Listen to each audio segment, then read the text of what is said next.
Chicken கிரேவிக்கு தேவையான காய்கறி எல்லாம் கட் பண்ணி வச்சாச்சு.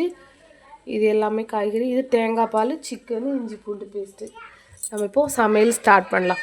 நம்ம இப்போ ஆயில் விட்டாச்சு. அதுக்கு ஆயில் சூடானதும் பட்டை கிராம்பு எல்லாம் போட்டுக்கலாம்.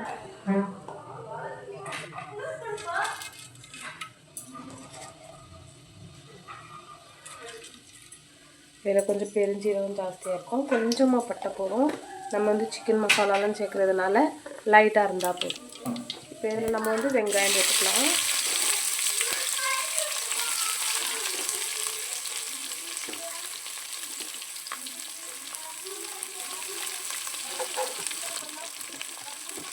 அது கூடவே பச்சை மிளகாயும் சேர்த்துக்கலாம்.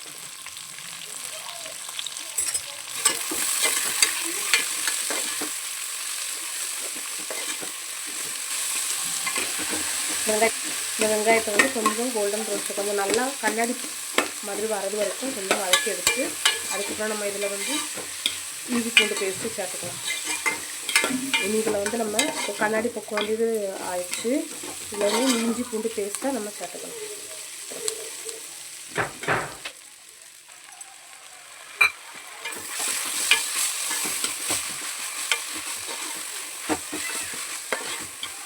கொஞ்சம் பச்சை வாசனை போகிறது வரைக்கும் லைட்டாக கிளறி விட்டுட்டு நம்ம இதில் வந்து தக்காளி சேர்த்துக்கலாம். ரொம்ப இதாகணும்னு இல்லை, நமக்கு கரெக்டாக தான் இருக்கும். நமக்கு குழம்பா ரெடி ஆகிட்டு வரும்போது நம்ம இதில் வந்து தக்காளி சேர்த்துக்கலாம்.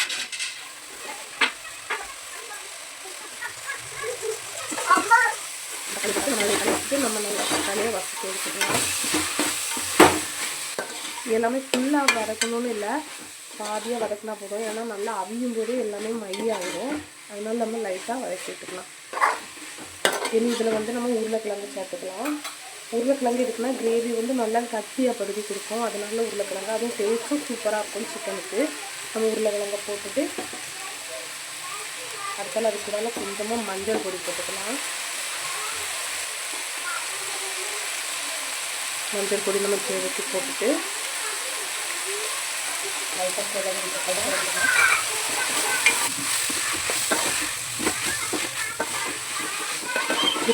விட்டுட்டு இப்போ இதில் வந்து நம்ம இனி அடுத்து வந்து சிக்கனை போட்டுக்கலாம். அந்த உருளைக்கிழங்கு சிக்கன் எல்லாமே கரெக்டான பக்கத்துக்கு சூப்பராக வெந்து வந்துடும். இப்போ நம்ம இதை கிளறியாச்சு. இனி இதில் அடுத்து வந்து நம்ம சிக்கனை சேர்த்துக்கலாம்.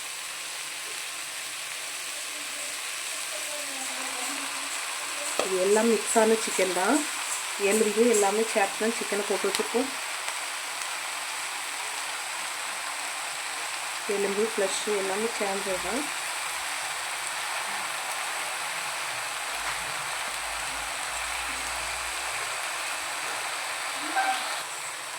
இதை வந்து நம்ம ஃபுல்லாக கிளறி விட்டுக்கலாம்.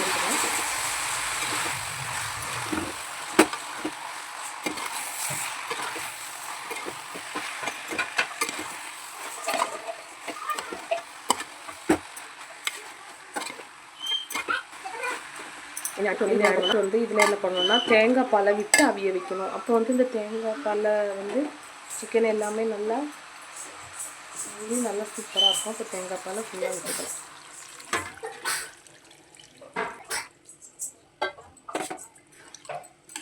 இப்போ தேங்காய் பால் ஊற்றியாச்சு. இதை வந்து லைட்டாக ஒரு மூடி போட்டு கொஞ்சம் வேகிறதுக்காக நம்ம அப்படியே மூடி போட்டு விட்டுருவோம். அந்த கேப்பில் நம்ம வந்து இதுக்கு தேவையான வத்தல் பொடி, மல்லிப்பொடி இதெல்லாத்தையுமே நல்லா வறுத்த எடுத்துக்கலாம். இப்போ இதுக்கு தேவைக்கு 2 ஸ்பூன் மல்லிப்பொடி கூட கொஞ்சம் போட்டுக்கலாம். இதே மாதிரி வத்தல் பொடி,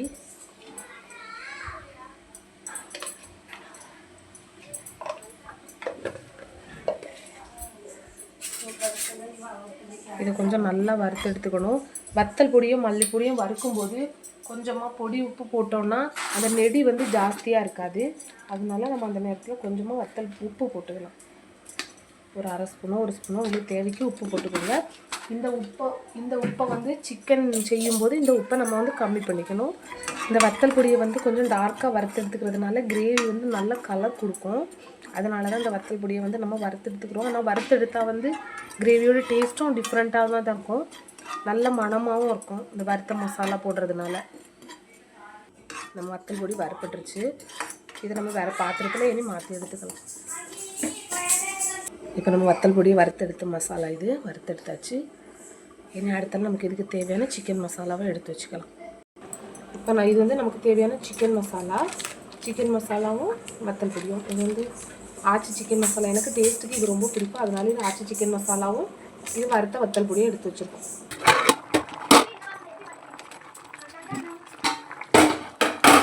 இப்போ நம்மளோட உருளைக்கிழங்கு கிட்டத்தட்ட நல்லா வெந்துருச்சு.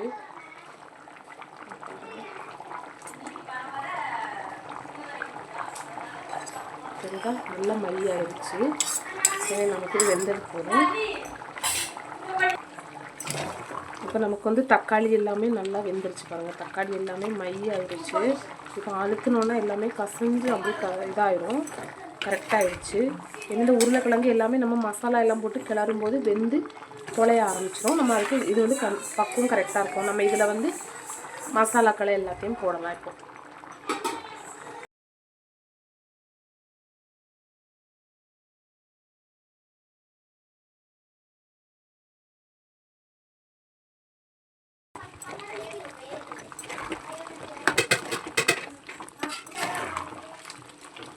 இப்போ வந்து தண்ணியாக இருக்குது. இது கொஞ்சம் வற்றி வரணும். ஸோ நம்ம மூடியை வந்து லைட்டாக விட்டு வச்சுக்கலாம். அப்போ தான் எண்ணெய் படர்ந்து வரும். லைட்டாக மூடி ஓப்பனில் இருக்கணும். அப்படி போடும்.